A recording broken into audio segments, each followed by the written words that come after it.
Dans cette nouvelle leçon, nous allons donc voir la boucle for. Donc la boucle for va permettre d'itérer sur un ensemble de valeurs et d'exécuter ce qu'il y aura dans cette boucle for, donc ce qui sera indenté dans la boucle for. La boucle for va être de la forme. Donc dans cette nouvelle leçon, nous allons donc voir la boucle for. La boucle for, donc va permettre d'itérer sur un ensemble de valeurs et d'exécuter tout ce qu'il y aura dans cette boucle for, c'est-à-dire ce qui sera indenté en dessous de la boucle for. La boucle for va être de cette forme. Donc for, une variable quelconque, par exemple je vais l'appeler var, in, et derrière nous aurons un objet itérable. Par exemple, si je prends, on avait vu range, si on prend range, on va dire de 1 à 10, et je vais juste pour l'instant faire un print de var. On va voir que ça va donc, var va prendre toutes les valeurs comprises entre 1 et 9, puisque range 1 à 10 c'est 1 inclus, 10 exclu, comme on l'a déjà vu dans une autre leçon. Et donc là je fais juste un affichage, donc je vais juste afficher les nombres de 1 à 9. Je vais pouvoir donc, si je reprends ça ici, je vais pouvoir effectuer des calculs, par exemple dire que je vais faire var est égal à var puissance 2. Je vais maintenant donc afficher ça. Nous allons voir que ici donc chaque valeur de range, range est devenu donc une liste qui comporte les éléments 1, 2, 3, 4, 5, 6, 7, 8, 9. Donc var va prendre la valeur 1, on va faire 1 exposant 2, donc 1. Puis on va boucler et for va prendre la valeur 2, et var va prendre la valeur 2, pardon. Donc 2 puissance 2, 4, 3 puissance 2, 9, et ainsi de suite. Donc nous voyons ici que nous pouvons effectuer des opérations sur la variable, ici, qui récupère chaque élément de la liste. Donc chaque itération, la variable est affectée à un élément de la séquence ou à la valeur retournée par l'objet itérable. Donc ici nous avons une séquence qui est les nombres de 1 à 9. Je peux faire la même chose, je vais l'appeler car pour caractère, in, et je vais prendre par exemple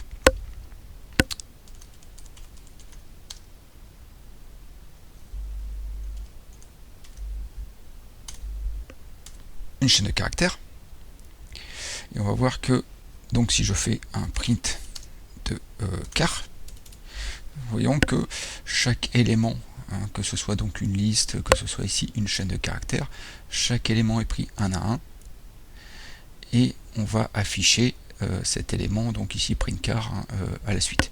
Si je voulais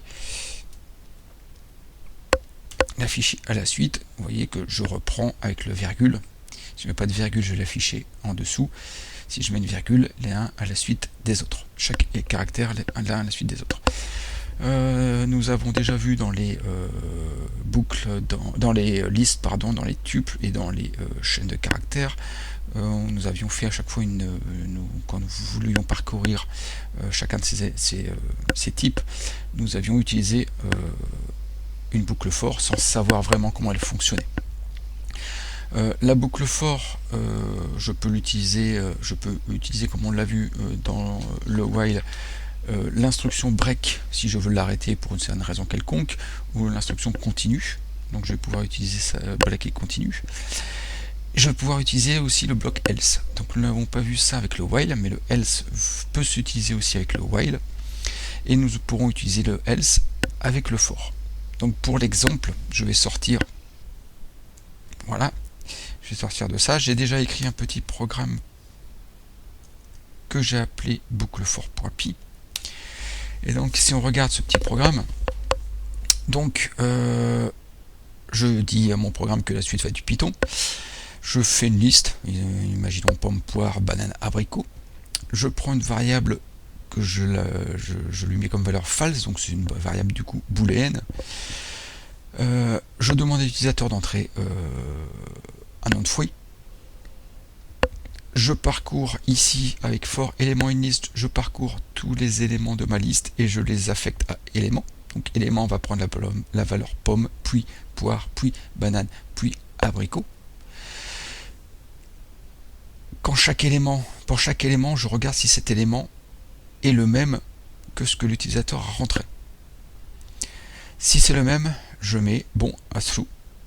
Donc si l'utilisateur entre un élément qui appartient à la liste, bon sera true. Sinon, on ne raffecte pas bon, et bon vaudra toujours false. Ensuite, je regarde la valeur de bon, if bon, c'est-à-dire si la variable bon est vraie, donc true, j'affiche cela. Else, donc sinon, j'affiche cela. Donc je vais afficher dans la liste, on trouve bien le nom du fruit, si c'est bon, et si c'est pas bon, donc dans le else, dans la liste, on ne trouve pas. Donc on va tester ça. Je vais lancer donc mon programme et je vais mettre pomme qui appartient à la liste. Donc on voit que pomme, il a parcouru pomme, on a vu que pomme appartenait bien à la liste, on affiche dans la liste, on trouve bien pomme. Et si je reprends que je mets, qu'est-ce que j'ai pas mis, raisin, on voit qu'il ne trouve pas raisin. Donc voici comment je remets ce programme.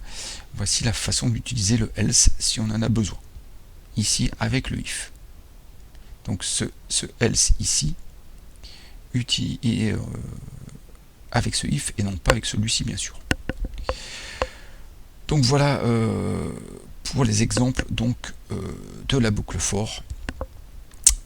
On a vu donc boucle for s'utilise avec for variable in quelque chose d'itérable. Nous pouvons utiliser un break continu dans la boucle for comme nous l'avons vu avec le while. Et nous pouvons utiliser le bloc else si l'on souhaite avec le if. Donc pour résumer, le bloc else est exécuté uniquement si on sort de la boucle sans passer par un break. Par contre, il faut savoir que cette bloc else est très peu utilisé. L'instruction else sur les boucles permet cependant de s'affranchir d'une variable booléenne et de réduire le code à l'écriture, mais on pourrait vraiment se passer de la boucle else.